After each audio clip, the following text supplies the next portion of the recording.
Madame, Monsieur, bonjour et bienvenue dans ce nouveau numéro du JT. Aujourd'hui, jeudi 25 février, nous parlerons micro-entreprise en sommeil, contrat de professionnalisation et cautionnement. Micro-entreprise en sommeil en ouverture de cette édition.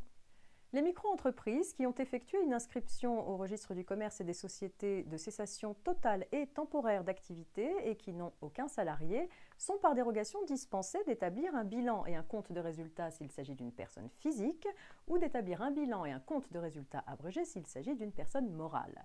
Ces micro-entreprises en sommeil bénéficient de ces allègements comptables pour les 2 premiers exercices clos après la date d'inscription au RCS de leur cessation totale et temporaire d'activité.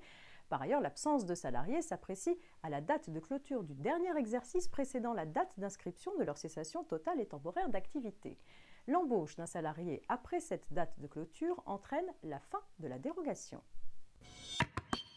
Le contrat de professionnalisation permet aux salariés d'acquérir une qualification professionnelle reconnue ou de compléter une formation initiale.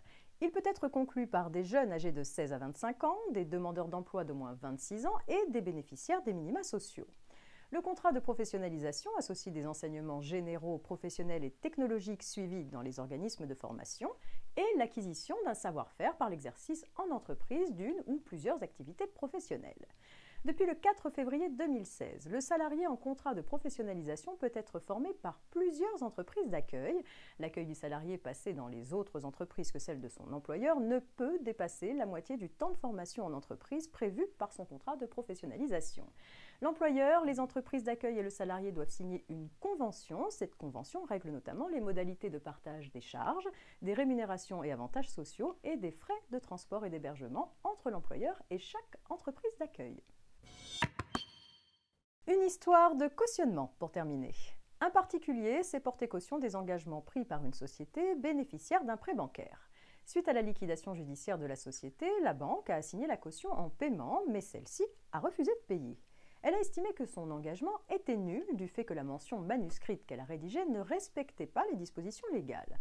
En effet, la caution avait écrit « Je m'engage à rembourser au prêteur les sommes dues sur mes revenus ou mes biens » au lieu de « sur mes revenus et mes biens ». Les juges lui ont donné raison et ont annulé le cautionnement du prêt bancaire. Selon eux, l'emploi du terme « ou » au lieu de « et » a modifié le sens et la portée de la mention manuscrite légale concernant l'assiette du gage du créancier, ce qu'a confirmé la Cour de cassation. C'est la fin de ce JT, je vous retrouve demain pour un dernier point d'actualité avant le week-end.